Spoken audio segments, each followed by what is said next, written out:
अपने रहनुमाओं की अदा पे फिदा है ये दुनिया, इस भटकती हुई दुनिया को संभालो यारो। ये तो इनसे कहो। डेटा आज तक ने दिखाया 26% लोग जो महंगाई से त्रस्त हैं या फिर और भी लोग जो बेरोजगारी से घुमा फिरा के, और डेटा 47-48% मैम ने ऐड किया। सर, आधी आबादी इस बात से प्रभावित है, लेकिन आधी से ज्यादा आबादी इस बात में भी खुश है कि वो 100 का पेट्रोल भराएंगे मगर मोदी जी को लाएंगे। सर, बात यहाँ पे ये है ना, जिस तरीके का टॉक्सिक रिलेशनशिप होता है कि बहुत त्रस्त चल रहे हैं लोग लेकिन फिर भी चलो ना निभा लेंगे, आपको नहीं लगता है सर कि ये चीज जो इतना सब इसमें एक सेकंड, अब इसमें गलती किसकी है? रोमांस करने वाले की है क्या? जिससे रोमांस हो रहा है उसकी गलती है? किसकी गलती है? It's not about fault. बहुत दूर से आए भैया। चलो चलो अगला सवाल पूछते हैं। छोटे छोटे सवाल प्लीज। छोटे। मेरा सवाल जफर सर से है। जैसा कि मैम ने बताया कि एडवर्टीजमेंट्स में, मोदी जी के एडवर्टीजमेंट्स में बहुत पैसे खर्च कर रहे हैं, तो वो रोजगार बढ़ाने में क्यों नहीं यूज कर रहे हैं? आप हमेशा आधे अधूरे तस्वीरों के साथ क्यों आते हैं? अभी आप मोदी और अडानी को दिखा रहे थे, आप अडानी और रॉबर्ट वाड्रा की कब दिखाएंगे? अडानी और मनमोहन सिंह की कब दिखाएंगे? और अडानी और गहलोत जी की कब दिखाएंगे? और अडानी और भूपेश बघेल जी की तस्वीर के साथ आप क्यों नहीं आए आज? सारी तस्वीरें मैं ही दिखा दूंगी तो ये क्या दिखाएंगे? पहली बात, अब मेरी बात सुनो। सवाल किया, सवाल का जवाब भी सुनो। तुमको डांट रही है, सवाल का जवाब भी सुनो। कांग्रेस का यही है, आप जरा तीखे सवाल पूछ दो। जफर भाई, मैं आपके बीच में नहीं बोली थी, मैं एक्सपेक्ट करती हूँ आप वो डेकोरम मेंटेन करेंगे। ये तस्वीर मैं क्यों दिखा रही हूँ? क्योंकि ये देश के प्रधानमंत्री हैं। रॉबर्ट वाड्रा जी इस देश के प्रधानमंत्री हैं। और एक मिनट बीच में मत बोलिए, मैं आपसे एक सवाल पूछती हूँ। यहाँ पर बड़ी बरगलाने वाली एक बात कही गई, मतलब वो सुन के मुझे लगा कि किस तरह का नैरेटिव मोड़ने की कोशिश हो रही है। टाटा बिरला से कंपैरिजन होने लगा। आप किसी बिजनेस हाउस से अडानी को कंपेयर कर सकते हैं। वाजपेयी जी की भी सरकार रही है, कांग्रेस की भी सरकारें रही हैं। किसी कंपनी के ऊपर नॉर्वे के फंड ने बेच दिया, डाउ जोन्स और एसएनपी ने कहा इनकी ट्रेडिंग यहां नहीं हो सकती। अरे अडानी के क्रेडेंशियल्स इतने खराब है तो क्यों गहलोत से इन्वेस्टमेंट करा रहे हैं? एक समूह ऐसा, एक बताती हूं क्यों कराया। एक समूह ऐसा है जिसके ऊपर यूके के रेगुलेटर ने शुरू कर दिया है तफ्तीश, इलारा के साथ। एक समूह ऐसा है जिसके लिए Credit Suisse, city group, standard chartered कह रहा है हम इनके बॉन्ड्स नहीं लेंगे। एक समूह ऐसा है जिसको ग्लोबल इंडेक्स से निकाला जा रहा है। एक समूह ऐसा है जिसमें डोमेस्टिक म्यूचुअल फंड इन्वेस्ट नहीं करते हैं, लेकिन एलआईसी 30 करोड़ लोगों की पॉलिसी का पैसा लगा रहा है। एसबीआई 45 करोड़ लोगों के जो अकाउंट होल्डर है उनका पैसा लगा रहा है। 6 लाख करोड़ इस स्टॉक मार्केट में नष्ट हो रहे हैं, और वो कौन है? रिटेल इन्वेस्टर के हो रहे हैं, और उस पर सवाल नहीं पूछा जाएगा। और क्यों सवाल पूछा जाना चाहिए?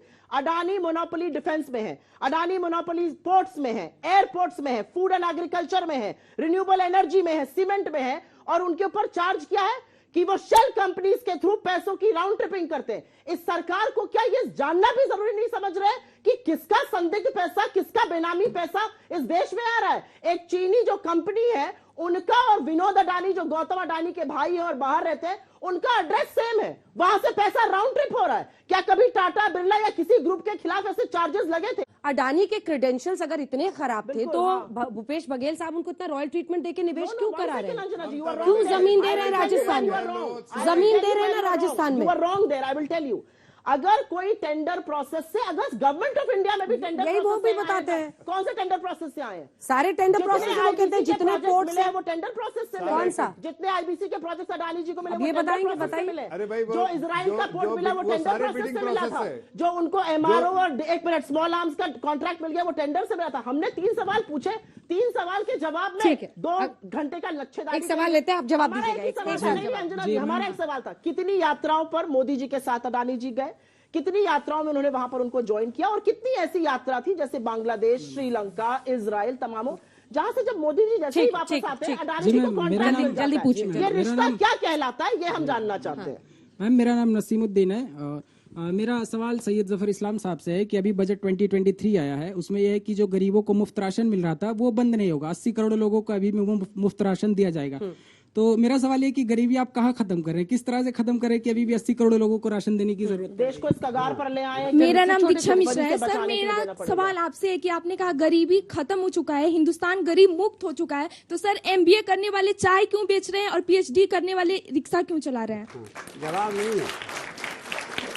मेरा सुप्रिया जी दूल्हे से पे सवाल थोड़ी है। ताली भी बजाओ सुप्रिया भाई, जी से ताली ये सवाल है बजाओ, कि चाहिए, 2019 बेरोजगारी के पे इलेक्शन ताली के टाइम बजानी भी चाहिए। बाहरी नौकरी देश नहीं से जो मिलेगी तो पेगासस झुंझुना को लेके कहाँ लेकर जाओगे? सवाल हुआ, उसके बाद फिर हिंडनबर्ग आ गया।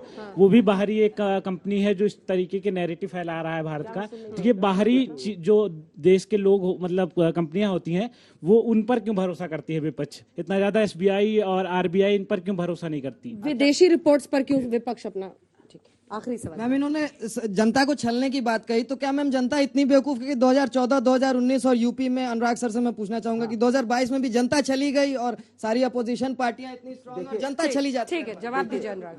देखिए सवाल, जैसे अभी एक मेरे साथी आए थे, एक मेरा छोटा भाई आया था, वो दुष्यंत का शेर पड़ गया था, रहनुमाओं की अदाओं पे फिदा है दुनिया।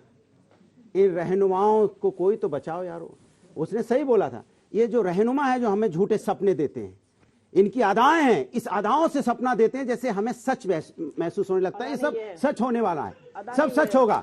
ऐसे लगता है कि हमारे घर में पता नहीं कल से सारी खुशियां आ जाएंगी, और ये खुशियों का जो ये आप दिखाई रही है, ये अपना होमवर्क कीजिए आप। मैं बात तो कर लूं अपनी बात। उन्होंने मुझे दिया तो मैं तो देखा भी नहीं है, मैं तो इतना विश्वास करता हूं।